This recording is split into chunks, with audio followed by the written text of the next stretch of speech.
Hello friends, എല്ലാവർക്കും Mallus cooking ഹട്ടിൻ്റെ പുതിയൊരു വീഡിയോയിലേക്ക് സ്വാഗതം.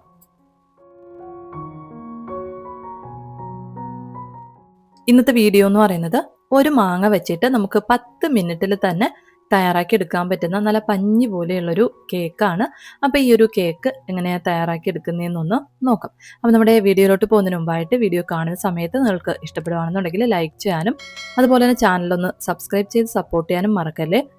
അപ്പോൾ നമ്മുടെ ഈ ഒരു മാങ്ങ കേക്ക് തയ്യാറാക്കാനായിട്ട് ആദ്യം നമുക്കൊരു ബൗളിലേക്ക് 1/2 കപ്പ് അളവിൽ പാല് ചേർത്ത് കൊടുക്കാം. ഇനി ഇതിലേക്ക് 2 ടേബിൾ സ്പൂൺ പാൽപ്പൊടി കൂടി ഒന്ന് ചേർത്ത് കൊടുക്കാം. ഇനി നമുക്ക് ചേർത്ത് കൊടുക്കേണ്ടത് പഞ്ചസാരയാണ്. ഞാൻ 1/2 കപ്പ് അളവിൽ പഞ്ചസാര ചേർത്ത് കൊടുത്തിട്ടുണ്ട്. നമ്മുടെ മാങ്ങയുടെ മധുരത്തിനനുസരിച്ചിട്ട് നമുക്ക് പഞ്ചസാര ചേർത്ത് കൊടുക്കാവുന്നതാണ്. ഇനി നമുക്കിത് നന്നായിട്ടൊന്ന് കലക്കിയെടുക്കാം. പഞ്ചസാര നന്നായിട്ടൊന്ന് മെൽറ്റായി വരത്തക്ക രീതിയിൽ നല്ലതുപോലെ ഒന്ന് കലക്കിയെടുക്കാം. ഇപ്പം ഞാൻ നന്നായിട്ടൊന്ന് കലക്കിയെടുത്തിട്ടുണ്ട്. ഇനി നമുക്ക് ഇതിലേക്ക് ചേർത്ത് കൊടുക്കേണ്ടത് ഓയിലാണ്. അപ്പം ഞാൻ 1/4 കപ്പ് അളവിൽ സൺഫ്ലവർ ഓയിലാണ് എടുത്തിട്ടുള്ളത്. അത് നമുക്ക് ഇതിലേക്ക് ചേർത്ത് കൊടുക്കാം. ഓയിലിന് പകരമായിട്ട് നമുക്ക് ബട്ടർ വേണമെങ്കിലും ചേർത്ത് കൊടുക്കാവുന്നതാണ്. ബട്ടറാണ് ചേർക്കുന്നതെങ്കിൽ ഉരുക്കി ഒരു 1/4 കപ്പ് അളവിൽ ചേർത്ത് കൊടുത്താൽ മതിയാവും.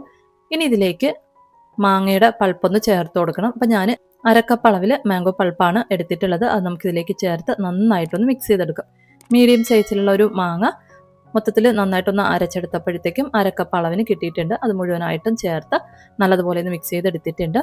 ഇനി നമുക്കിതിലേക്ക് ചേർത്ത് കൊടുക്കേണ്ടത് 1 ടീസ്പൂൺ അളവിൽ നാരങ്ങ നീരാണ്. അതും കൂടി ഒന്ന് ചേർത്ത് നന്നായിട്ടൊന്ന് മിക്സ് ചെയ്തെടുക്കാം.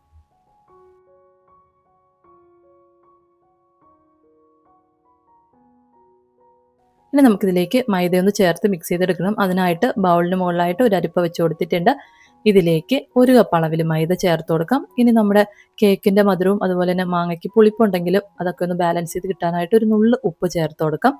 ഇനി ഇതിൻ്റെ കൂടെ തന്നെ 1 ടീസ്പൂൺ അളവിൽ ബേക്കിംഗ് പൗഡറും 1/4 ടീസ്പൂൺ ബേക്കിംഗ് സോഡയും കൂടി ഒന്ന് ചേർത്തതിന് ശേഷം നന്നായിട്ടൊന്ന് മിക്സ് ചെയ്ത് ഒന്ന് അരിച്ച് എടുക്കാം. ഇപ്പം ഞാൻ നല്ലതുപോലെ ഒന്ന് അരിച്ചെടുത്തിട്ടുണ്ട്. ഇനി നമ്മൾ അരിച്ചെടുത്തിട്ടുള്ള ഈ മൈദയും നമ്മൾ കലക്കി വെച്ചിട്ടുള്ള മാങ്ങയും ഒക്കെ നന്നായിട്ടൊന്ന് മിക്സ് ചെയ്ത് എടുക്കാം.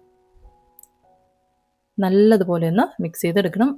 മൈദയൊക്കെ നന്നായിട്ട് ചേർന്ന് വരണം. കട്ടകളൊന്നും വരാത്ത രീതിക്ക് നല്ലതുപോലെ ഒന്ന് മിക്സ് ചെയ്ത് എടുക്കാം. നല്ല സ്മൂത്ത് ആയിട്ടുള്ളൊരു ബാറ്ററായിട്ട് കിട്ടണം. ആ ഒരു രീതിക്ക് നന്നായിട്ടൊന്ന് മിക്സ് ചെയ്ത് എടുക്കാം. ഇപ്പം ഞാൻ ഈ ഒരു പരുവത്തിൽ നല്ലതുപോലെ ഒന്ന് മിക്സ് ചെയ്തെടുത്തിട്ടുണ്ട്. ഇനി നമുക്ക് ഒരു സ്പാച്ചില വെച്ചിട്ട് നമുക്ക് ഇതുപോലെ കട്ട് ആൻഡ് ഫോൾഡ് മെത്തേഡിലൂടെ ഒരു 5 പ്രാവശ്യം ഒന്ന് മിക്സ് ചെയ്ത് എടുക്കാം. ഇപ്പോൾ നമ്മുടെ ബാറ്റർ റെഡി ആയിട്ടുണ്ട്. ഇനി നമുക്ക് കേക്ക് ഒന്ന് തയ്യാറാക്കാനായിട്ട് തുടങ്ങാം. അപ്പോൾ അതിനായിട്ട് അയണിൻ്റെ ദോശക്കല്ല് ഞാനൊന്ന് ചൂടാകാനായിട്ട് വെച്ചിട്ടുണ്ട്. ഇതിന് മുകളിലായിട്ട് ഒരു ഉണ്ണിയപ്പച്ചട്ടി വെച്ച് കൊടുത്തിട്ടുണ്ട്.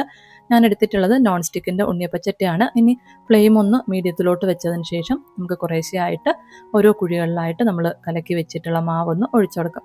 ഒരു 1/4 ഭാഗത്തോളം വരത്തക്ക രീതിയിലൊന്ന് മാവ് ഒഴിച്ചു കൊടുക്കാം. എല്ലാ കുഴികളിലും മാവ് ഒഴിച്ചതിന് ശേഷം നമുക്ക് അടച്ച് വെച്ചിട്ട് ഒരു 10 മുതൽ 15 മിനിറ്റ് വരേക്കും ഒന്ന് വേവിച്ച് എടുക്കാം. 10 മിനിറ്റൊക്കെ ആയപ്പോഴത്തേക്കും കേക്ക് നല്ലതുപോലെ ഒന്ന് വെന്ത് വന്നിട്ടുണ്ട്. ഒരു ടൂത്ത് പിക്ക് ഉപയോഗിച്ചിട്ടൊന്ന് കുത്തി നോക്കിക്കഴിഞ്ഞാൽ വെന്തിട്ടുണ്ടോ എന്ന് അറിയാനായിട്ട് പറ്റും. വെന്തിട്ടുണ്ടെങ്കിൽ നമുക്ക് ഉണ്ണിയപ്പച്ചട്ടിയിൽ നിന്ന് എടുത്ത് മാറ്റാവുന്നതാണ്. അതല്ലാന്നുണ്ടെങ്കിൽ നമുക്ക് ഒരു 5 മിനിറ്റ് കൂടെ വേവിക്കാനായിട്ട് വെക്കാവുന്നതാണ്. അപ്പോൾ ഇത്രയേ ഉള്ളൂ. നമുക്ക് വെറും 10 മിനിറ്റിൽ തന്നെ തയ്യാറാക്കി എടുക്കാൻ പറ്റുന്ന നല്ല പഞ്ഞി പോലെയുള്ളൊരു കേക്ക് റെഡി ആയിട്ടുണ്ട്. അപ്പോൾ എന്തായാലും ഒന്ന് തയ്യാറാക്കി നോക്കുക. നിങ്ങൾക്ക് വീഡിയോ ഇഷ്ടപ്പെടുകയാണെന്നുണ്ടെങ്കിൽ ലൈക്ക് ചെയ്യാനും അതുപോലെ തന്നെ ചാനലൊന്ന് സബ്സ്ക്രൈബ് ചെയ്ത് സപ്പോർട്ട് ചെയ്യാനും മറക്കല്ലേ. അപ്പോൾ പുതിയൊരു വീഡിയോയിലൂടെ നമുക്ക് വീണ്ടും കാണാം. അതുവരെ താങ്ക് യു, ബൈ.